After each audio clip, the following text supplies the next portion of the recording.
Welcome to Dig, a history podcast.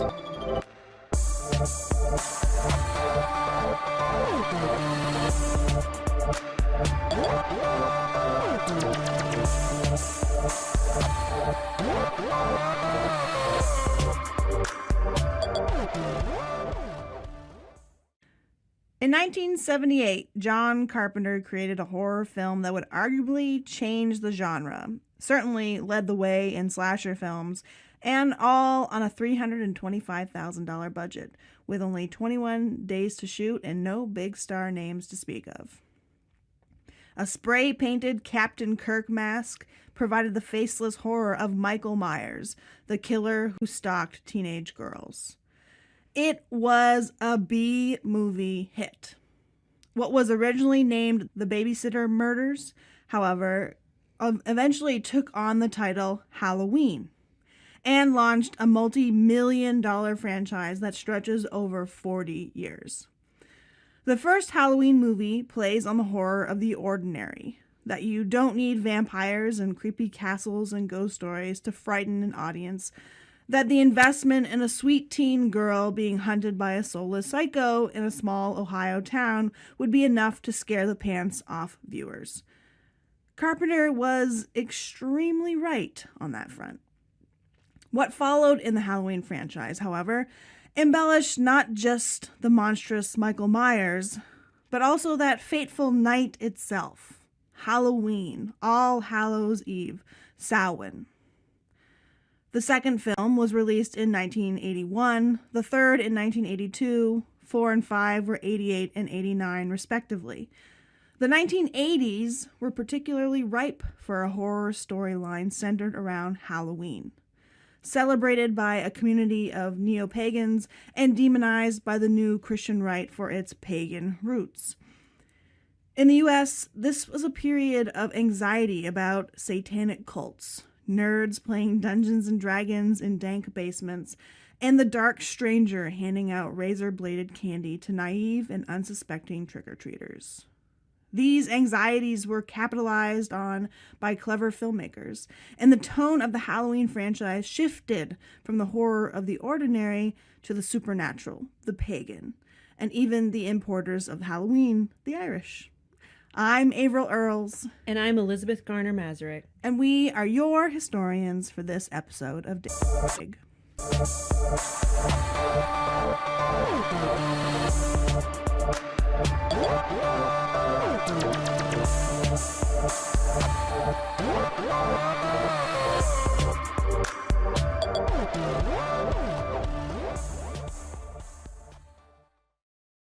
That unmistakable, fast-paced organ music, ominous and almost comical, flickering jack-o'-lanterns, expressionist masks topped by a tuft of brownish hair, the bloody sacrifice of beautiful young people, mostly teen girls, even babies. Jamie Lee Curtis, from a sweet-looking 18-year-old to a stern alcoholic school principal and mother of the greasily sexy Josh Hartnett. Slasher films like Halloween are generally characterized by unknown figures, sometimes unmasked at the end. The murder of impure teens, those generally who sacrificed their virginity, in ever more grisly ways, and only the one who saves him or herself for marriage making it out more or less unscathed. In Halloween, Jamie Lee Curtis plays Laurie Strode, the good babysitter who has had to slip out of the vicious grip of an escaped asylum patient, Michael Meyers. She is pure, so she does live to be in the leading damsel in the sequel. She's aided by Meyers' apparently ineffectual psychiatrist who combats Meyers in 5 of the first 6 films of the Halloween franchise. The sequel, aptly named Halloween 2, however, leaned into a 1980s panic over satanic cults, poison candy, and awkward and creepy D&D teens.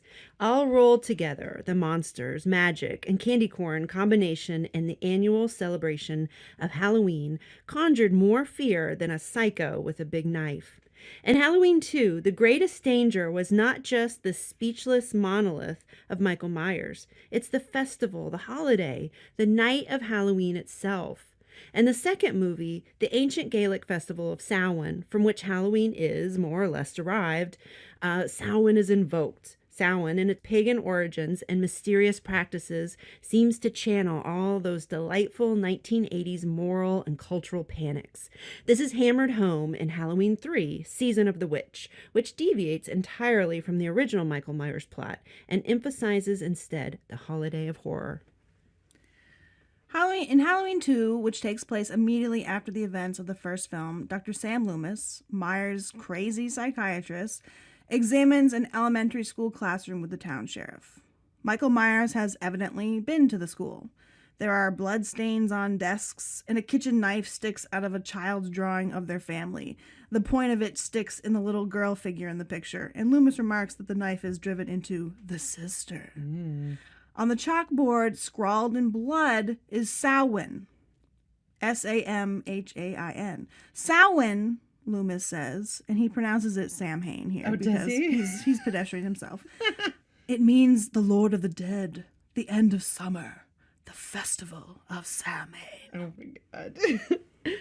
Because so little is actually known about Samhain, there are a number of theories about the purpose, or about its purpose and practices. So what Loomis is referring to here is Samhain, the Gaelic god of the dead. There is no actual evidence to suggest that this festival was dedicated to a god. It is not even clear if there is such a god in the Celtic mythology. But that idea was proposed in the 1800s and made popular again by films like Halloween and Christian anti-Halloween protesters. When Loomis explains Samhain, he draws on superstition, rumor, and misinformation about the ancient Celtic festival. Quote, in order to appease the gods, Druid priests held fire rituals. Prisoners of war, criminals, the insane animals were burned alive in baskets. By observing the way they died, Druids believed they could observe the future. You sound like the narrator from 300. Oh, good. Yeah, the one-eyed guy. I should grow up to be that guy. There you go. Loomis finishes his pseudo-history lesson, though, by reflecting on the human element of this evil. Samhain isn't evil spirits. It isn't goblins or ghosts. It's the darkness inside ourselves. Today, neo-pagans celebrate Samhain with a great deal of flair, just kind of depending on, I don't know, what sect you belong to or whatever. Some people really, do it up. They paint their bodies and, dance wildly around a bonfire while being pretty messed up. Other people, it's the night where the veil is thin, right? And they speak to loved ones and, give thanks and praise. So that's what Halloween that's what Samhain looks like today. I think we all know what Halloween looks like today, trick-or-treating and all the good stuff. But what Samhain might have looked like 3,000 years ago, though, is less clear. All sources agree that it was effectively the Celtic New Year, representing the shift from light to dark, and falls between the summer and winter solstices, extremely significant markers in the Gaelic traditions. Nicholas Rogers, a historian of this holiday, notes that Samhain was, more than anything else, a borderline festival. He writes that, in marking the onset of winter, Samhain was closely associated with darkness and the supernatural. In Celtic lore, winter was the dark time of the year when nature is asleep, summer has returned to the underworld, and the earth is desolate and inhospitable. In Cornwall and Brittany, November was known as the dark or black month, the first of winter. In Scotland, it was called, Adúlacht or gloom. Samhain was a time of divine couplings and dark omens, a time when malignant birds emerged from the caves of Crogam to prey upon mankind, led by one monstrous three-headed vulture whose foul breath withered the crops. There are few references to Samhain in written texts, and most are closer to the present than they are to the height of Druidic influence and power in the British Isles. In the 10th century Gaelic text, Tochmarc Entire, the heroine Emer? Sure. The heroine Emer, sorry, sure. You're the one going to sound like an idiot, not me. Right now. I don't know. The heroine, Emer, mentions Samhain as the first of the 4 quarter days in the medieval Irish calendar, quote, when the summer goes into its rest. Irish ballads, many of which were written down in the Christian era of Ireland, describe it as a night the fog lifts and the fair folk rise from the fairy forts. For some, this is when the forces of darkness and decay spill out of the Siddha, the ancient burial mounds that can be found all over Europe. As part of a communal reordering in preparation for winter, big bonfires were lit, and then home fires were lit from the community fire, a common practice in the region at this time. They do the same thing, essentially, for Guy Fawkes Day today. Some Irish ballads suggest that fires were lit to welcome returning familial spirits into the home. The darkness that Loomis refers to in Halloween 2 is based on speculation that Druid priests sacrificed animals or people at all Celtic festivals, not just Samhain. The historical records that reference the Druids making blood sacrifices are, however, generally written by Roman enemies who had quite a big bone to pick with the Celts. Men like Strabo, Julius Caesar, and Diodorus wrote about giant wicker statues built by the Druid priests. How do you say it? Deodorus? That's what it looks like. I know. I'm sure that's probably how you say it. It just sounds like deodorant. It does. All. I would think it would be like Diodorus. Diodorus? Yeah. And Diodorus wrote about giant wicker statues built by the Druid priests. And deodorant. And deodorant. And deodorus. It sounds like a Roman Anti-odorous. So think of the British cult classic The Wicker Man, later remade rather horribly with Nick Cage at the center. Like that movie, a sacrifice, so Nick Cage in the remake, is locked in a wicker cage and burned to death. Strabo describes this ritual, admitting, however, that he has no first-hand sources to confirm that these rumors were fact. That's such a good movie, by the way. Wait, the original? The original, oh, yeah. Okay, good. Yeah. Romans in particular had plenty of reasons to spread vicious rumors about the Celtoi peoples, as they called the Gaelic Celtic Northern Europeans.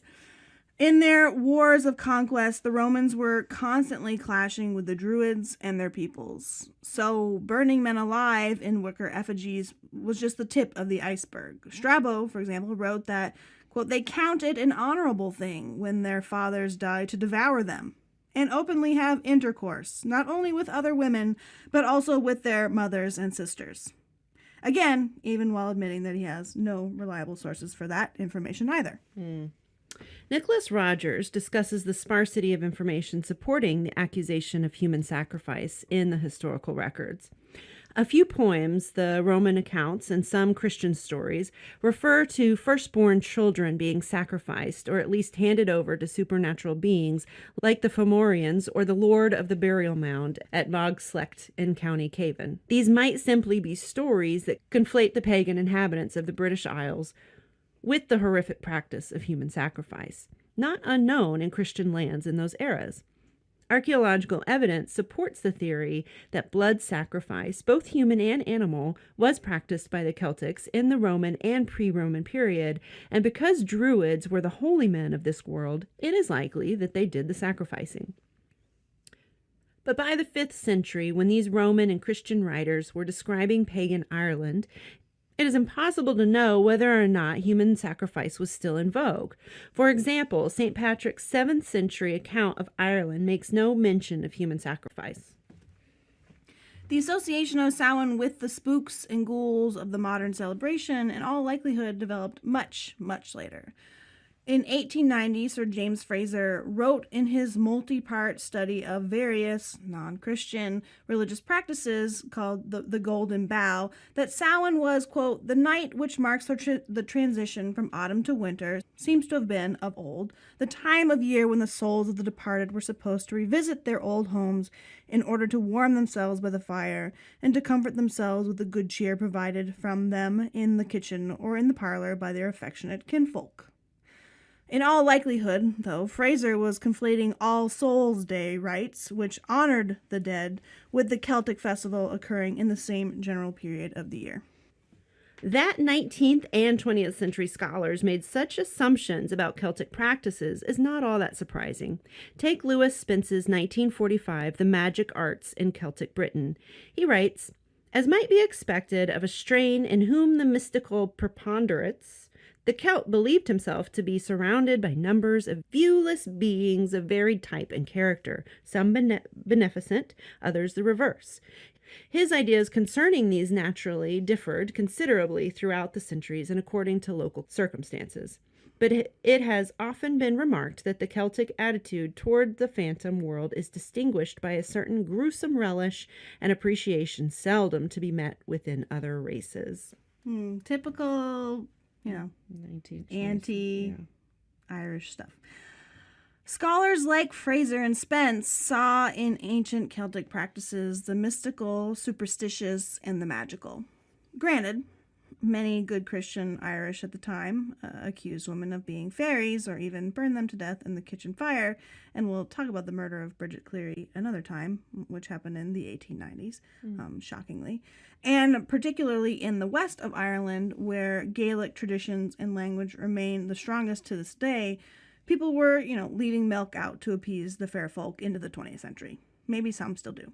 This is one of those common themes in modern Irish literature. Ireland is a liminal space stuck between the modern physical world and the old spiritual world. Ireland, more than elsewhere in the British Isles, embraced the Gaelic past with gusto at the end of the 19th century, in addition to having regular people just casually appeasing fairies and pixies day to day. There was a Gaelic Revival in the 1890s, around which Irish nationalism coalesced, coupled with Catholicism, and the irony of those two converging ideologies should not be lost. It was central to Irish identity and politics throughout the 20th century.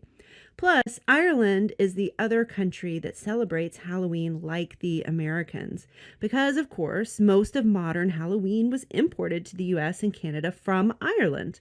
So the invocation of Samhain in the Halloween movies draws on a longer history of misinformation, superstition, and pagan practices in Celtic Britain and Ireland.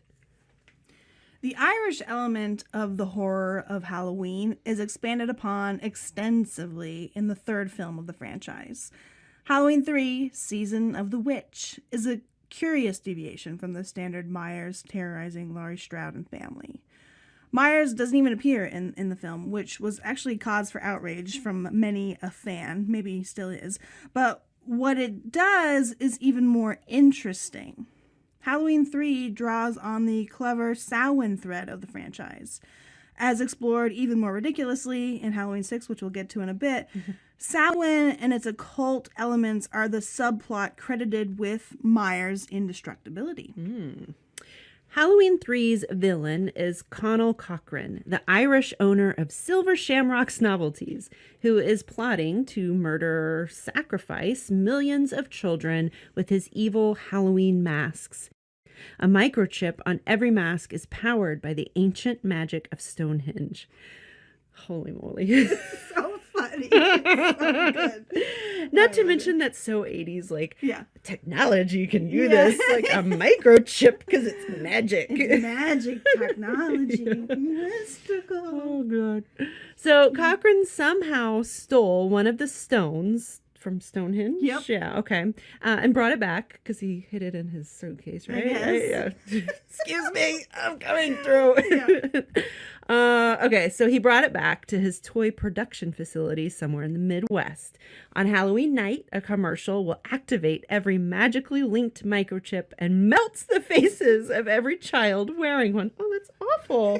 It's so hilarious. Jesus Christ. It's so funny. Oh, my God. In classic evildoer style, Cochrane tells the hero of Halloween 3 his motive for murdering children. The hero, who's the kind of counter to the stout and very unattractive psychiatrist Loomis in the other films, is a philandering hospital doctor who is investigating the strange death of one of his patients. And since, why not, we'll just quickly act out this evil plan revelation scene for you. Yes. I shall play the mad Irish toy maker, and Elizabeth will be the ruggedly handsome douchebag doctor. Well, hello. the veils would be down, you see, and the dead might be looking in to sit by our fires of turf. Halloween, the festival of Samhain.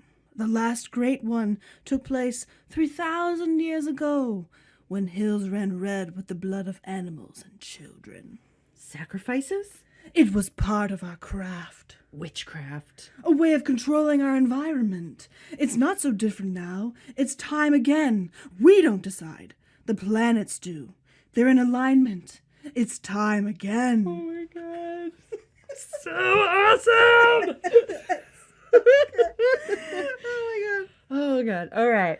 So Halloween 3 makes an overt connection of Halloween to Samhain, the Irish guy, the masks, the mystical power of the Celtic heritage. But this film, released in 1982, is also playing on the Satan Halloween panic of the 1980s. Good Lord, I remember that. Mm-hmm. It's not particularly subtle either. Near the end of the film, a family of mom, dad, and little boy have come in to tour the factory. The little boy puts on his fresh off the factory line pumpkin mask and sits down in front of a TV in the room where the family has been instructed to wait. The Shamrock Novelties commercial begins playing, and the little boy, sitting very close to the screen, and the mom is ignoring him and looking around the room at all the Halloween decorations and the door that has locked them in, kind of mysteriously. And she says, "Ha, I think this whole thing is just a big joke." Just laughing.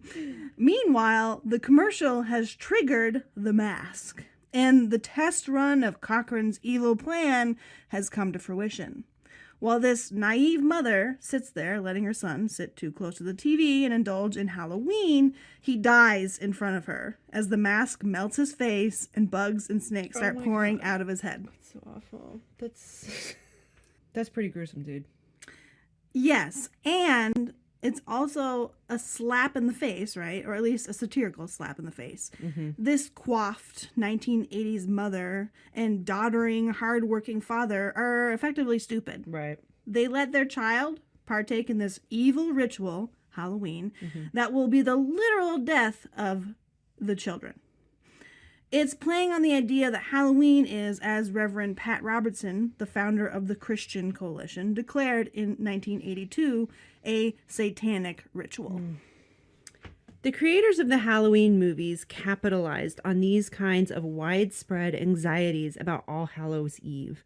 In the opening 10 minutes of Halloween 2, for example, a mother leads her costumed child into the emergency room, a razor blade sticking out of his bloody mouth. This brief scene plays on the real and imagined menace that always haunts trick-or-treaters. Candy apples might conceal razor blades. Chocolate bars might be stuffed with pins or needles. Taffy might even be laced with poison.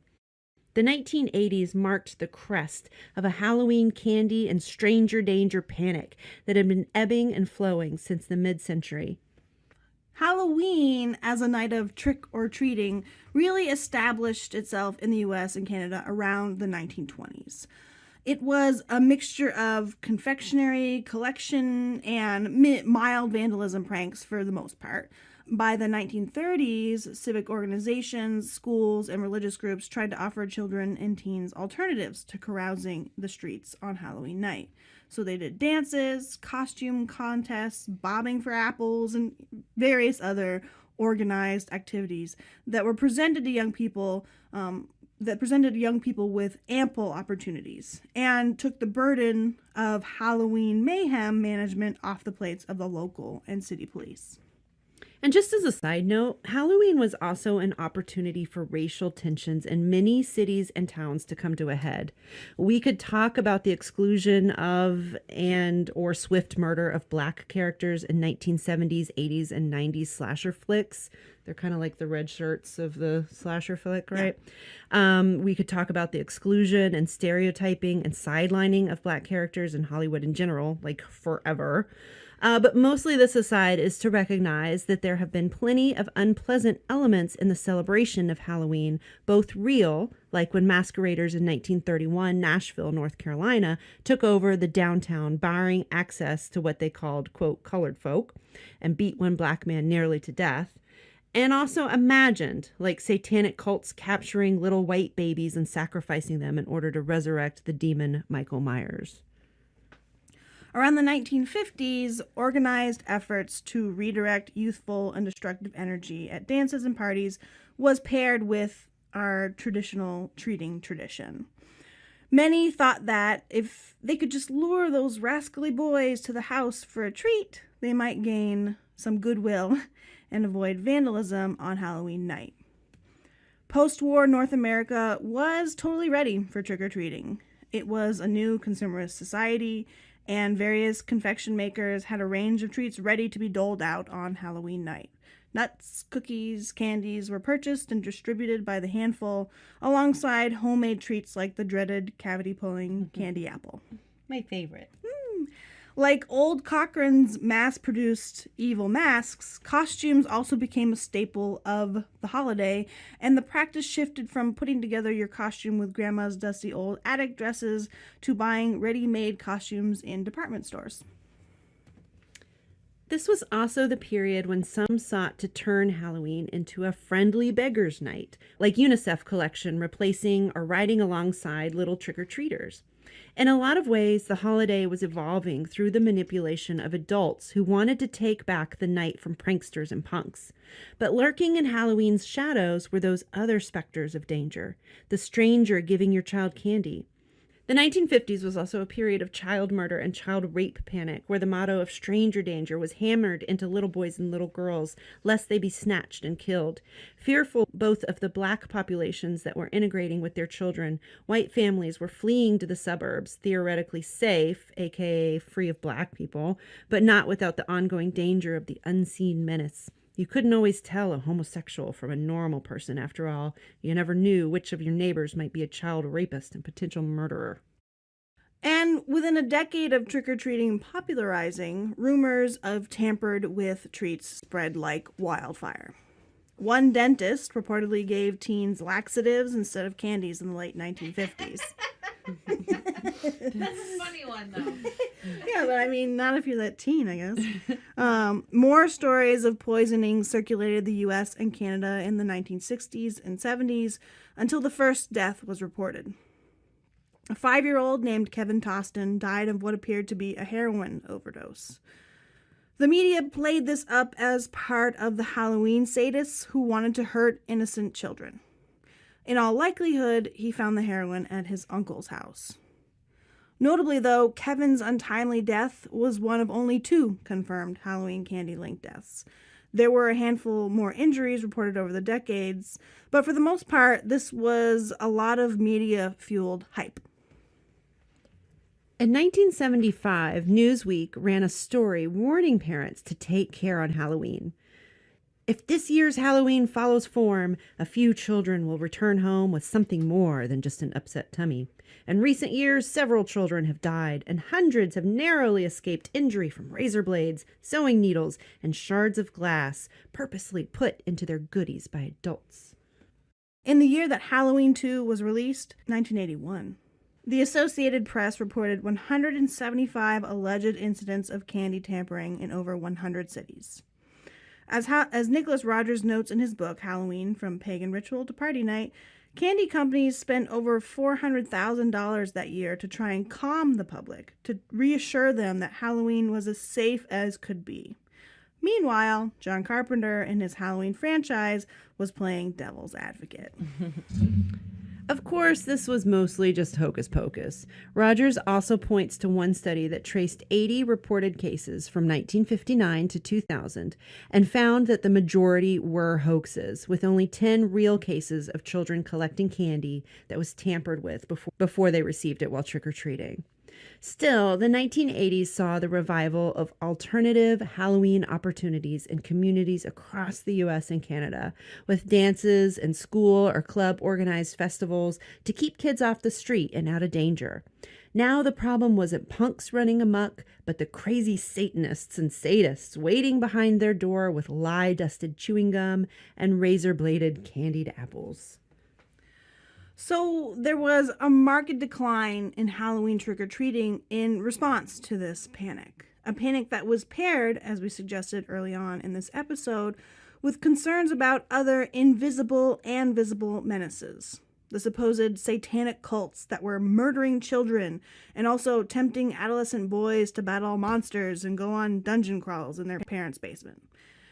And before we go into the Satan cult and D&D stuff, which I know is really what everyone wants to hear about, I just want to include a couple of the interviews that Rogers references in his book. Apparently there was a survey done in Niagara Falls, New York, of Niagara Falls, New York residents, which is just up the road from my house where we're recording, about the decline in trick-or-treaters in the 1980s.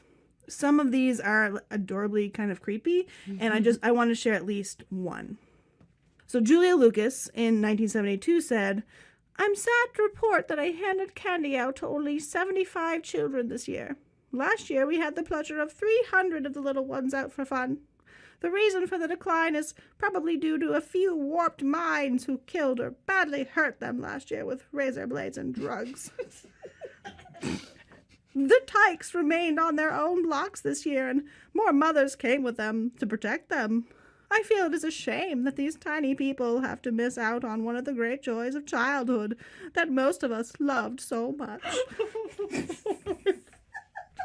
Oh, Julia Lucas, she does you proud. That's so awesome. Oh my God. So Rogers goes on to make a pretty smart argument about the Cold War, racial tensions, and white flight in this chapter of his book, which we definitely recommend you go pick up if you want more in-depth history of Halloween. It's pretty good. It's actually what inspired Avril to go and watch all of the Halloween movies again and rate this episode, and then of course check back with us on on text of how these movies were making her brain crazy. It was so good. Word. So now on to Satanists. This is one element of the Halloween franchise that Rogers doesn't actually really address in his history, which otherwise touches pretty thoroughly on the history of Halloween, of the holiday and the films. And this, for me, goes to Halloween 6, The Curse of Michael Meyers. The curse of the title is the Druidic curse, or that's what they call it. In the film, obviously with a great deal of embellishment, links Samhain with a Satan-worshipping ritual that imbues Michael Myers with the serial killer with eternal life. Which, if I'm being honest, is probably just a plot hole filling movie to account for Myers' definite death in just about every single one of these movies. He's shot, he's stabbed, he falls out of windows, he's burned to death. He's Rasputin. Yeah, and he has his head chopped off at one time. Nevertheless, he persists in trying to murder the Strouds. And Halloween 6 is kind of a mess, but also stars a very young and adorable Paul Rudd as Tommy Doyle. Fans of the original will know that Tommy was the boy Laurie Strode was babysitting when Michael Myers tried to kill her. Tommy is all grown up and obsessed with Michael Myers' motivation for murdering every Halloween.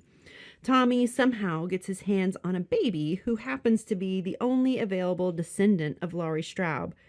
Tommy believes that Myers has the druidic curse called Thorn, which requires the bearer to sacrifice a relative at Samhain every year. But there is a modern-day druid called the Man in Black, and he also wants the baby, and Michael Myers, so he can study and harness the power of Thorn himself.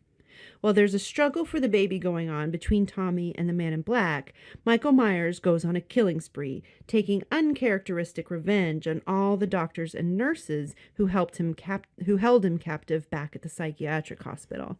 Spoiler alert, Tommy and the baby escape. And Tommy kind of beats Michael Myers, but our old pal Loomis may not have slipped away unscathed. Dun, dun, dun.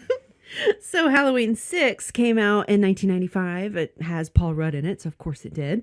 And it takes the Samhain panic to the next level. Like the razor-bladed apple in the introduction of Halloween 2, the gifted directors and writers of the Halloween franchise capitalized on yet another element of Halloween-centered panic. There are certainly still plenty of evangelical Christians who think Halloween is the devil's work. Right up there with Harry Potter and Dungeons and Dragons. This association crested, though, in the 1980s when those folks made their voices heard in opposition to the dangers of dealing with devils. The specific storyline of sacrificing that baby in Halloween 6 fits in neatly with a slew of rumors and court cases and sensationalized news stories that circulated around in the 1980s about what sociologists and psychiatrists call satanic ritual abuse. This particular kind of child abuse was discovered, quote unquote, in the 1980s when a slew of daycare providers were accused and often convicted of subjecting the children in their care to satanic rituals, from blood drinking to cannibalism to human sacrifice. As Mary DeYoung notes, this launched what is commonly known as a moral panic all across the U.S., with adults going to trial and being convicted on the testimony of 3- and 4-year-old children. This all started at the McMartin Preschool in Los Angeles, California. In 1983, accusations were made against the members of the McMartin family who ran the daycare. After 6 years of criminal trials, no convictions were made, but the McMartin case was just the tip of the iceberg. This panic infected all corners of the country. In some cases, the wild stories of bizarre violence and bloody sacrifice belied real instances of abuses in daycares. But for the most part, the narratives children told were fabrications, contributing to a broader hysteria about the sexual abuse of children and the belief that Satanists were running amok in the 1980s and 1990s.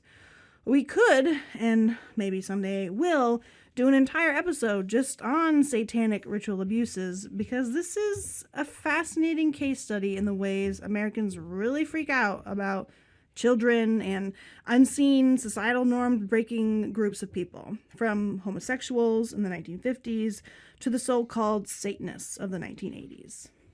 And there was a real fascination in the 80s and 90s with Satanism, though not necessarily concentrated in daycares, but rather among young counterculture groups. Think Alice Cooper, Ozzy Osbourne, Kiss, aka Knights in the Service of Satan, and later Marilyn Manson, rock stars who defied the suburban Christian heterosexual trope that dominated white society in this period.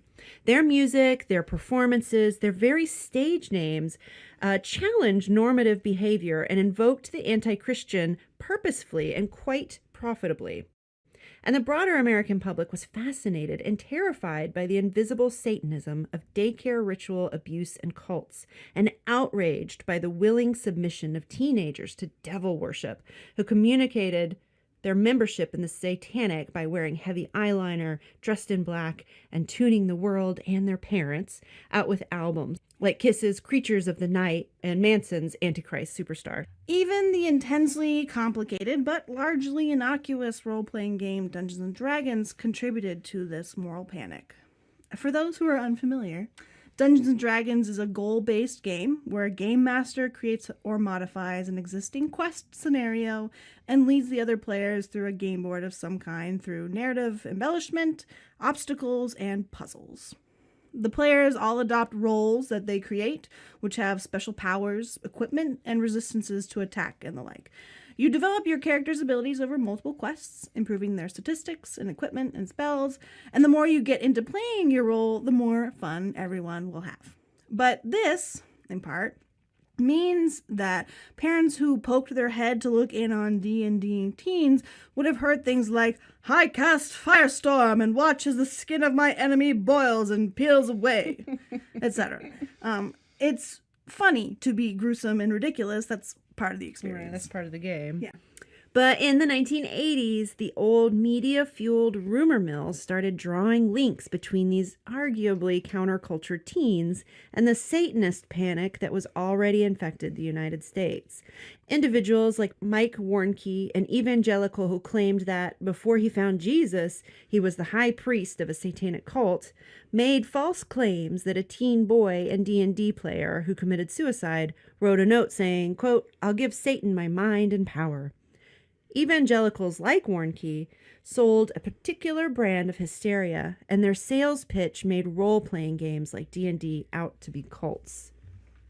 There is a sense of membership among D&D players. The camaraderie of the game was always probably a draw for young people who played. High school always has been a cruel place for anyone who is different. It's a cruel place generally, but particularly for those who do not fit in, right? Mm-hmm. And those are generally the kinds of people who were drawn to Dungeons and Dragons. Right. And the stories of satanic cults were not limited to evangelical Christians. It was adopted by school counselors, social workers, and law enforcement.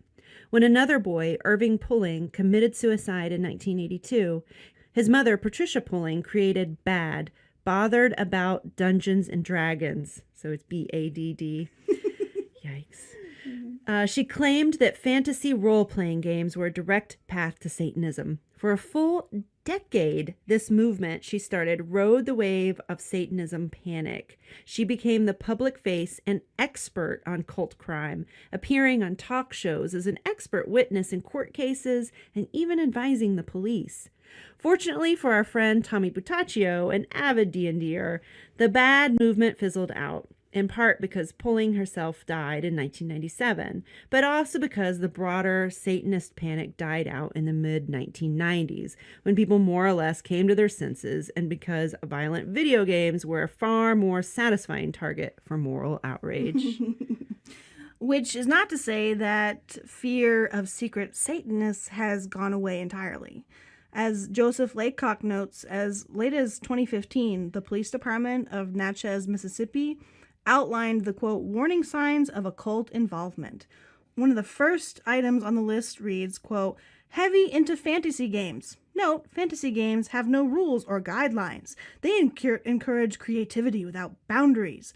The player loses the boundary between reality and fantasy, end quote.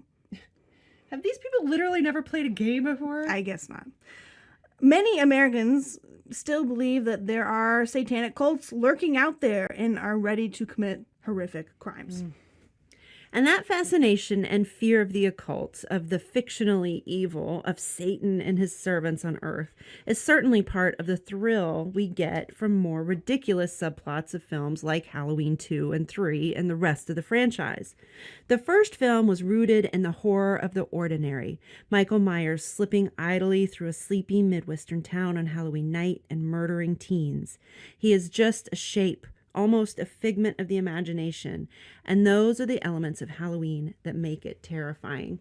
I just want to say, so we bought the DVD like remastered version of Halloween, and we found that it wasn't as scary as our old one, because the old either VHS or the first DVD we had of it was very dark and crackly, and so it actually added to the ambiance of the movie because you can't see him really. It's so dark that he kind of pops out of the dark. So when it was remastered, it was like almost too bright, and so he's visible much more, and it actually took away some of the, like, that was a note I remember we were saying as we watched the remastered version. And that's interesting. I wonder if the version you had to was the version that they adapted because when they started putting it on TV, they added a bunch of scenes that they actually filmed during Halloween 2.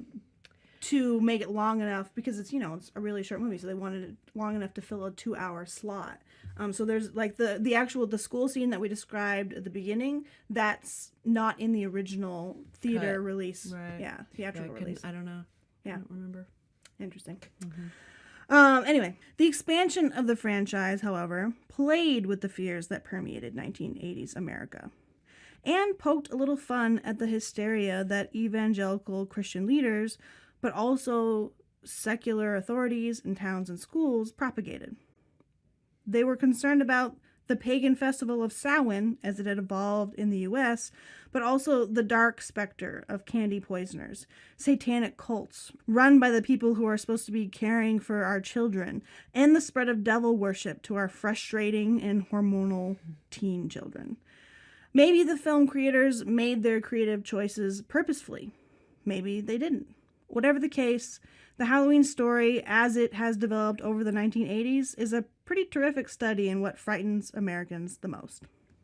And we're going to post 2 really good books in our show notes and further reading that deal more fully with the ritual abuses and Dungeons and Dragons. They come on the recommendation of our friend Colin Eager, who is writing about all of these very things in his doctoral dissertation, which we cannot wait to read. The first is by Joseph Laycock, called Dangerous Games, and covers the Dungeons and Dragons panic in particular depth. And the other is the full book by Mary DeYoung, called The Ritual Abuse Controversy. We want to recommend these books along with Roger's Halloween because, as you know, we only have you here for an hour, and we're pulling together a lot of threads in the interest of telling this Halloween franchise story in the context of the late 20th century. But there's so much more to all these stories, and if you're into it, those books are great places to start. Yeah. So, like, I kind of want to go see these movies again, but I kind of don't. Like, I think I've only seen 1 and 2, so I haven't seen 3 through 6. And the thing is, I have now that I'm a parent, I have a really hard time watching Violence against children. So like that scene that we were describing about the mass killing that kid, like I'm a little bit traumatized right now and I just want to go hug my kids. So like on one hand, like, and I remember living through this, you know, I was a little kid in the 80s. So I was, you know, trick-or-treating and we would have to bring our candy home and my mom would unwrap every single piece and look at it before we were allowed to eat it. Yep. You know, I remember seeing on TV about the needles and the razor blades and everything like that, you know. But so on one hand, I see the freak out and the panic. Yeah. You know, and I even remember hearing about, I was little, but I remember hearing about the sexual stuff at the daycare and stuff like that. Yeah, really. And but the rational me sees like, oh my God, this was such a crazy panic and people were freaking the F out. Yeah. But the parent me is like, but I'm still scared. Yeah. You know? I mean, that's why we have to do a whole episode on, you know, Americans and their children. Oh, Lord. I don't think I should do that one. Since becoming a parent, I'm a wreck. I am not a normal person. Meanwhile, I'm over here looking at this kid's face melting, like laughing my ass off. See, and that was me. Like, that was me 10 years ago. Like, those silly, stupid kids. Silly breeders and their children. And now I'm like, my little darling angels. Don't put that mask on. Don't put it on, baby. Check all your masks. Mom, why are you letting him sit so close to the TV? What's wrong with you? Oh my God, it's so funny. Jesus Christ. They're good though. I mean, the Halloween movies have I would say one of the bigger cult followings. Like they're just so epic. Yeah, they are big. And I think it's because, you know, Jason Voorhees, right, who comes after Michael Meyers, he has a cult following too. Obviously, they've been making those stupid movies forever. He has the higher body count, in fact, for murders than Michael Myers. But it doesn't have the same kind of, you know, it doesn't touch on the, you know, the parent feelies of you. It doesn't touch on this whole, it's a bigger issue than just a psycho with a chainsaw or a psycho with a knife. Oh yeah, it's American cultural uncomfortability, anxiety. Thank you. That's exactly what it is. Uncomfortability. Yeah. And it does obviously much of these things just subsided by the mid 1990s, but I still remember the late 1990s. There's the town that I lived in Vermont, which granted things trickle slowly to Vermont and then trickle slowly back out. Trick-or-treating was banned. We weren't allowed to trick-or-treat in my town because of this panic that was in the media. So we had to go to my grandma's town, which there was like 6 houses, so we didn't get much candy.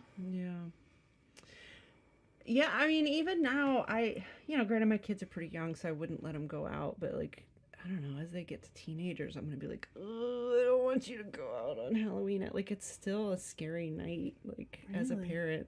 Yeah. I mean, which is funny, because me and Jason who we are, like, Halloween is like our Christmas, and so it's like, but I'm still a child of the 80s and of the 90s, so I'm still colored by this panic in a way. Okay. If you get a chance, rate and review this podcast on iTunes. We'd appreciate it. And if you haven't already, subscribe wherever you're going to subscribe, because you want to get these hot, new, fresh episodes as soon as they hit the internet waves.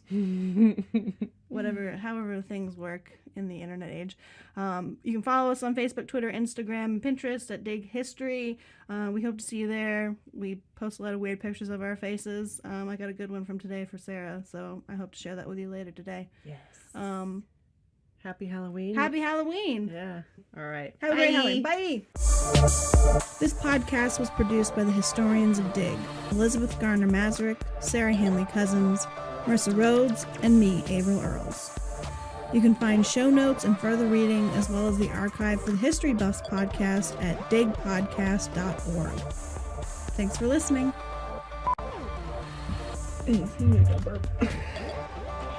That was dramatic reading.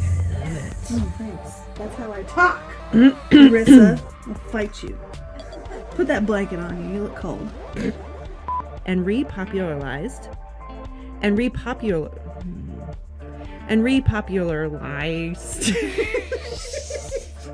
Oh my god. Why? And repopular. And made popular again. There we go. I don't talk so well.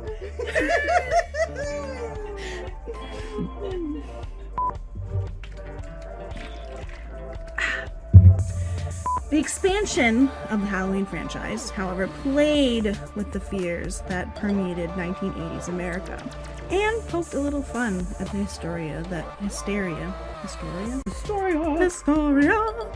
You don't want to say pretty gruesome? You never say it's pretty gruesome, bro? No. Oh, alright. Well, anyway, I would say it's pretty gruesome, bro.